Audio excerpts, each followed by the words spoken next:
Hi everyone.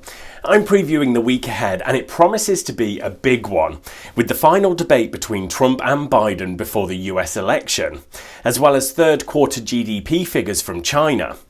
I'll discuss what these mean for markets, specifically the oil price, as well as run down highlights from the week's economic calendar.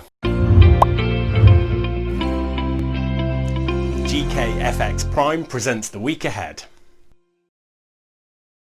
I'll talk about oil in reference to the United States politics in a minute, but did you know that the US has only the 9th biggest known oil reserves in the world? Venezuela has the highest, which together with Saudi Arabia have a third of global oil reserves in their countries. So if you know a little bit more now about where the petrol in your car is coming from, please click that like button, as it really helps us spread the word about these videos.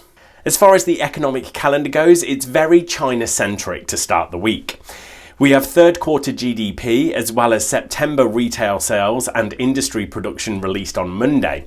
Economic growth is expected to have accelerated to over 5% in quarter 3 from 3.2% in quarter 2. On Tuesday, the People's Bank of China set interest rates. On Wednesday, it's UK inflation, retail sales in Canada, and the Fed's beige book. On Thursday, consumer confidence in Germany for the coming month will be an important sentiment indicator to watch given the rising virus cases in Europe.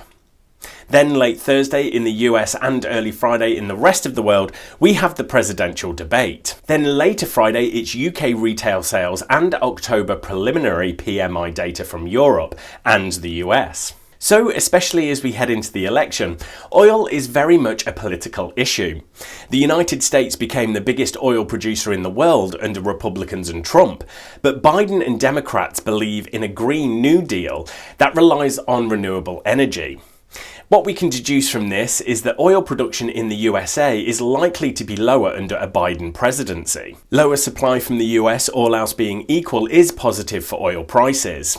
Now, this is politics after all, and we don't know how green and anti-fossil fuels Biden will be.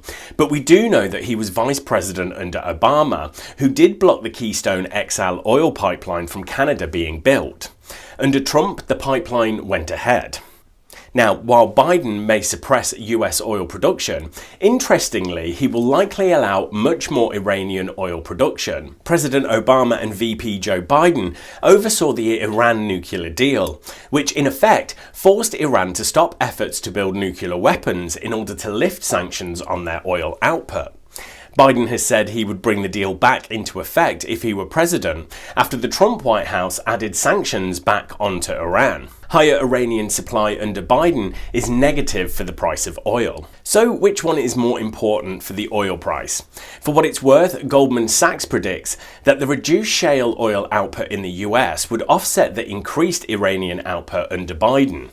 And superseding both of these supply issues is that oil demand should recover from the pandemic shock of 2020.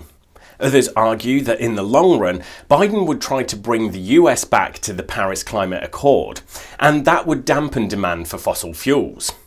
Anyway, this week I've got my eye on $41 in WTI and $43 in Brent for any chance of an upwards break in oil prices.